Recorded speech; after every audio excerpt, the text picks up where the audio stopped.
Many of my viewers have come to know and love Metal Gear Rising Revengeance for what it is today, but how many of you knew it was not always this way?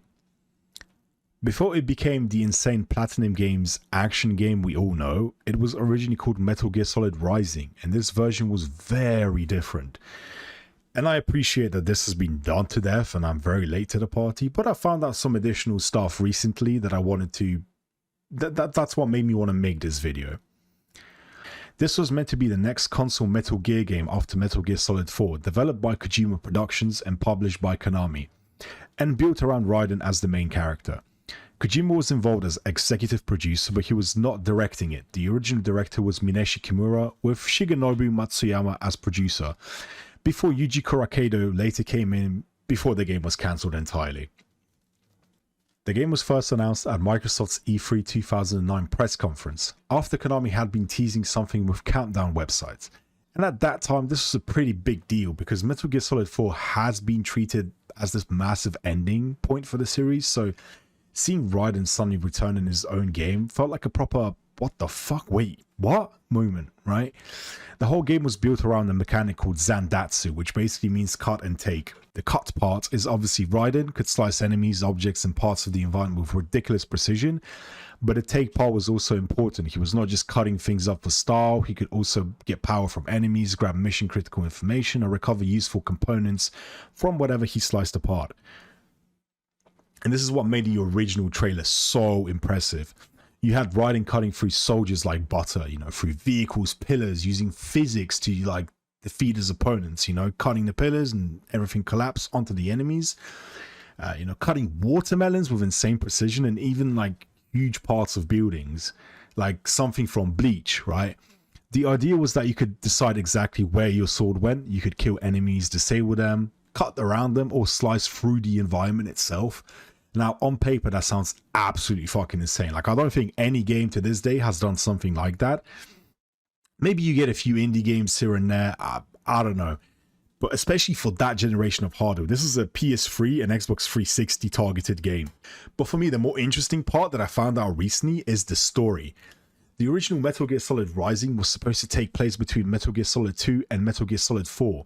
So this was going to explain how Raiden went from the still human Jack we see in Sons of Liberty to the broken cyborg ninja we meet in Guns of Patriots. And that feels like a missing Raiden game to me. Because in MGS4, Raiden just kind of appears as this completely changed person. He's much colder, almost barely human, right? And obviously something awful has happened to him between the games. And Rising was meant to kind of fill that gap. Now, according to details later shared by developers with Digino Gaming, the story was apparently going to be a 3-act tale of revenge and rescue. It would begin in 2011 with Raiden still not fully cybernetic, trying to save Olga Golukovich's child, Sonny, who was being held by a wealthy American financier named Wexler at Area 51. The Area 51 part sounds ridiculous, but this is also where it gets proper dark. Raiden would manage to save Sonny, but then Wexler would capture him.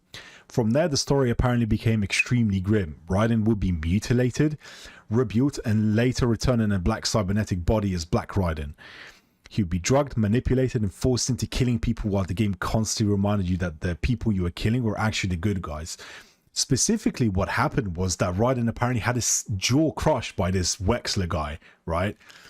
And that would kind of explain why the bottom part of his jaw is missing, right? Because in every game since 4, I think the bottom part of his jaw is kind of like a part of his cybernetic suit, right?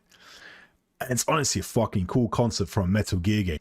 At some point, there was meant to be a boss fight where a psychic Japanese character would appear to Raiden as Solid Snake, which apparently would have been Snake's only appearance in the game. After that, Raiden would slowly begin to regain his memories. Eventually, Raiden would meet Dr. Madnar, who would build him a new white cybernetic suit. That white suit was meant to symbolize Raiden fighting for justice again. And it would lead directly into the version of Raiden we see in Metal Gear Solid 4, which is really awesome. Kind of nice way to tie the two games together. So yeah, it was definitely not just a random spin-off. This would have been like a canonical piece of material for the story, right? And a lot of people are upset with how Raiden was handled post MGS2, so hopefully this game would have given these people something to look forward to, right? Or some sort of clarity or an explanation. But then the development started falling apart. The concept, yes, was amazing, but actually turning it into a real playable game was clearly much harder than Koji Pro thought. Behind the scenes, the game apparently did not run well, with the page mentioning claims that it was running at around 10 frames per second, and that the team did not have the tools or programming experience to fully raise the concept at the time. The famous E3 2010 trailer was reportedly pre-rendered, which makes sense when you look at how ambitious the cutting system was, right? The parts that did look like gameplay were most likely, yeah, pre-rendered, but it still looks like in-engine footage, right, from Fox Engine. The original Rising looked incredible, but it seems like it was more of an amazing idea than a complete game.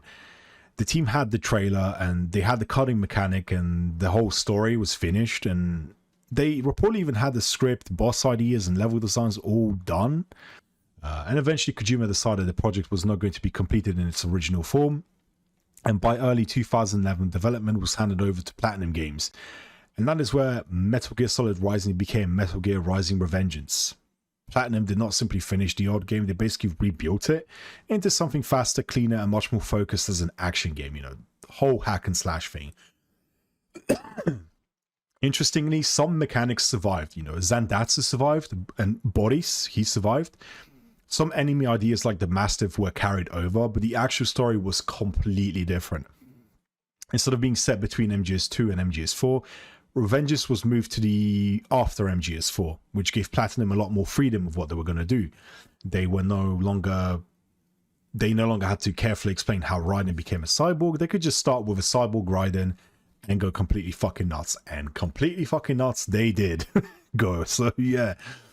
And that's what makes the original Rising to me so fascinating. Because on one hand, I love Revengeance. It is fast, you know, very replayable and super memorable. And it somehow became a cult classic in the later years because of the memes and the music and just how unapologetically insane it is. But on the other hand, the original, it seemed a lot more slower and a lot more concise and a lot more physics based, which would have been cool. I always kind of saw it as Metal Gear Solid 4, but you play as Raiden and you don't sneak as much. But would it have been better than Revengeance? I honestly do not know. It's very difficult for me to say. It might have been a better Metal Gear story, but maybe not a better game, because that is a trade-off here, right? We lost what might have been one of the darkest, most interesting stories in the series, but in return we got one of the most memorable action games of its generation. You know, this game shares a fan base, you know, it's not just Metal Gear fans that play Rising Revengeance. You've got DMC fans and a whole bunch of other people from other franchises that kind of came in and enjoyed the game as well. So yeah, Rising is kind of like a lost ghost game, right? And if Konami would do a Rising Revengeance 2, I kind of wish they would go back to this story and explain things a little bit. It would be fucking cool to see how this unfolds. So if anyone at Konami is listening, please do something with this franchise. Maybe give us a Rising Revengeance 2. Get Platinum to do it. Like, please, for the love of God, just do something with these games, right? If Silent Hill F to pay respects can come out and get new games and fucking Silent Hill Townfall, whatever, why can't we get a new game? Konami, why can't we? And I know this can work without Kojima. I know there's a way to make it work. Like, so please, yeah, do something about it, all right? So yeah, not the worst trade-off. But yeah, if you've enjoyed this video, throw us a like and a subscription. That really helps out the channel. And yeah, peace out. Thanks for watching.